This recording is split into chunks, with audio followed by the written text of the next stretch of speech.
Welcome, everybody. I think before we really try to transform ourselves into a new way of looking at decentralized cooperation, it is important that we have a quick reflection of where we are coming from.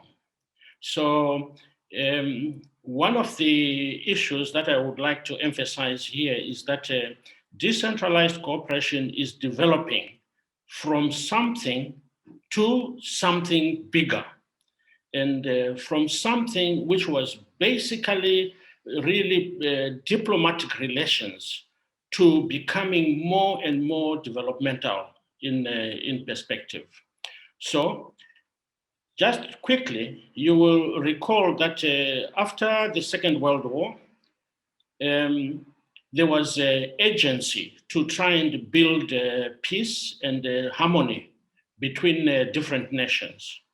And one of the ways that governments thought could help was to build relations between cities. Cities are the grassroots. That is where the people are. And therefore, if you can unite cities, it means that also the people, the ordinary people, are more likely to become more united, better understanding of each other, moving away from the hostilities of the war towards more cooperation and friendship. So the focus was on really peace building and unity. Also to develop intercultural ties. We still see this a lot in the partnerships today. And to promote international solidarity and also, of course, building institutional capacity. This trend of institutional capacity has continued to grow. It has not gone away. It is still very much there.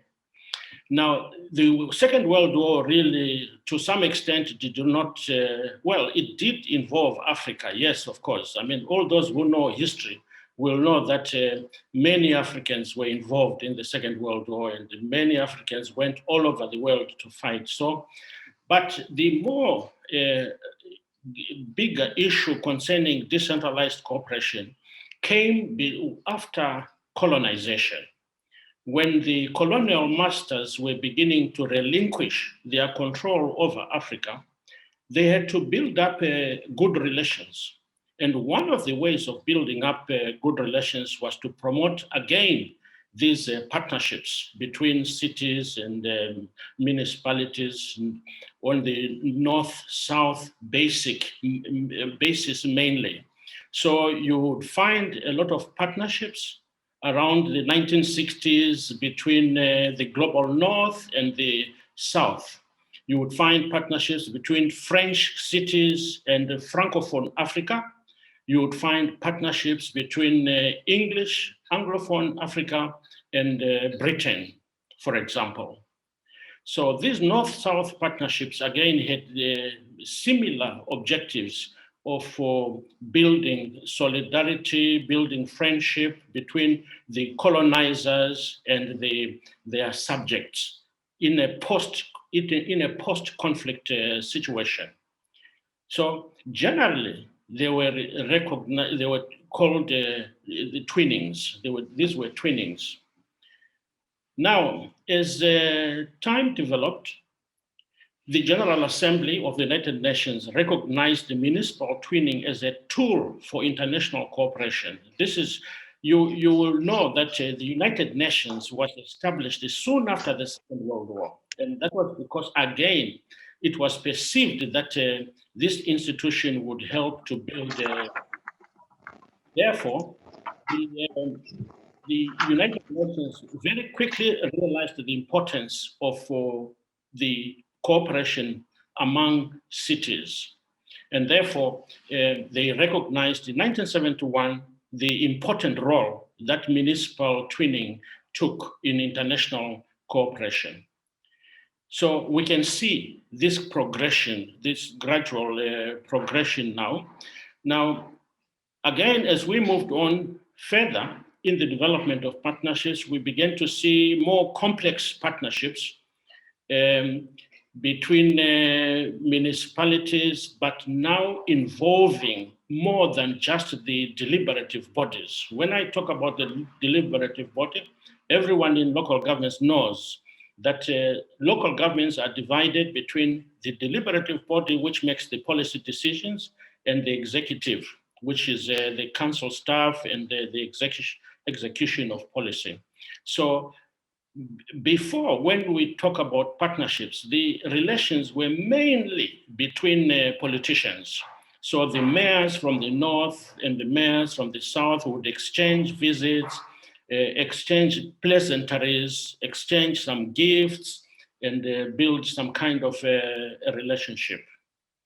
But as the partnerships developed, we then found that there was deeper cooperation between not only the local government institution itself, but other actors in the community like cultural groups, schools, education, businesses, and also it extended now to the technical exchanges between personnel. We then had technical people learning from each other. A very good example I always give, which most of Africa is very aware of, is when the German organization, one of their ways of supporting African local governments was to second staff to support national associations of local government in Africa.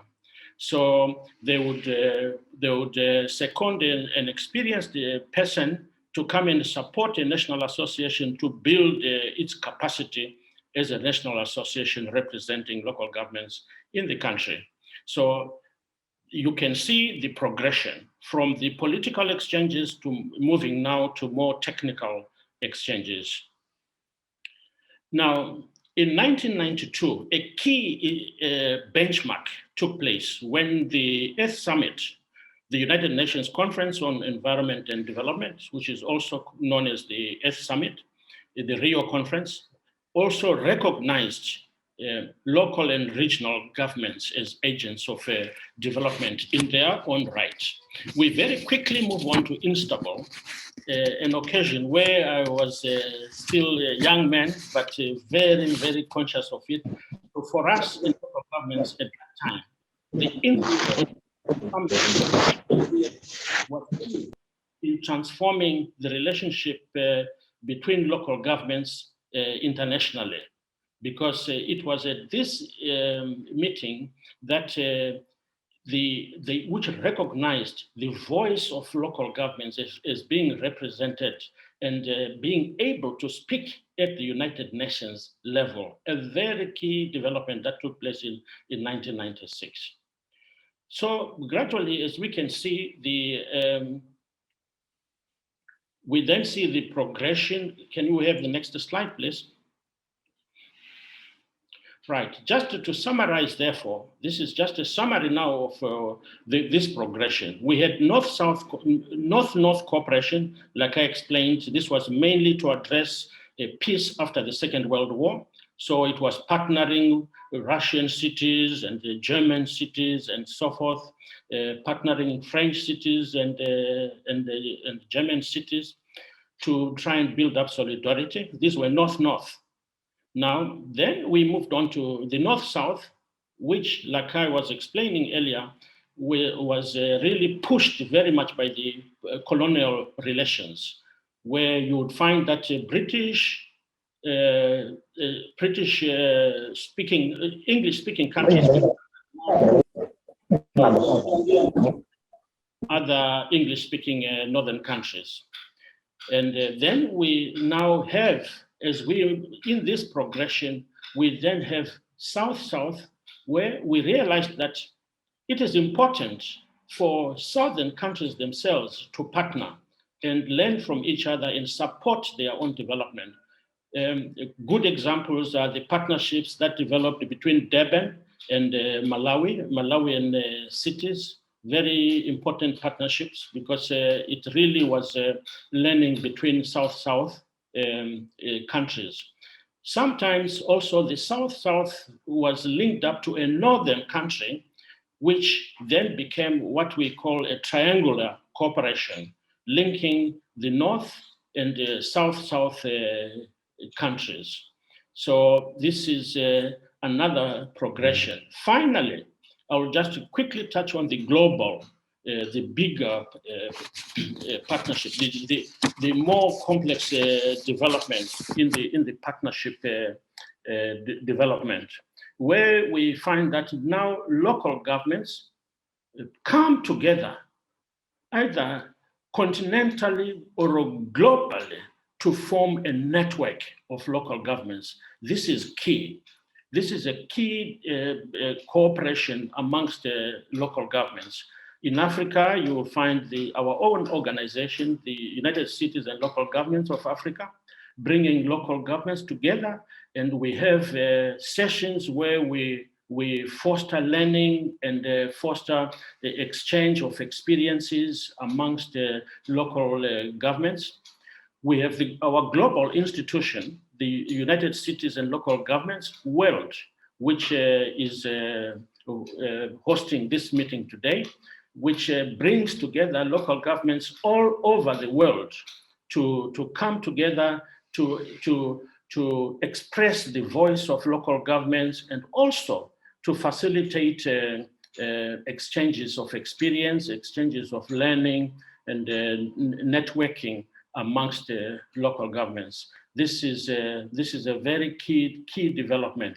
I just want to hasten to point out that you can see some of the spin-offs of this global cooperation in the institution called Capacity and Institution Building, the CIB platform.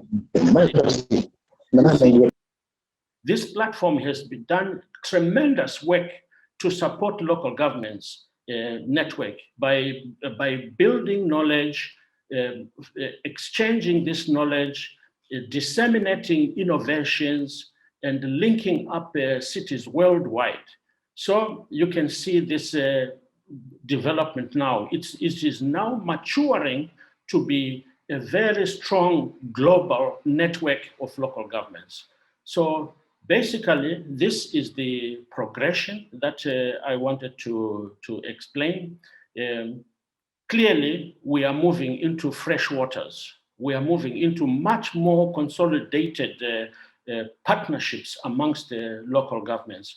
And if we take this opportunity seriously, we are going not only to strengthen decentralization itself in different countries, but we are going to strengthen our capacity to serve the people more effectively.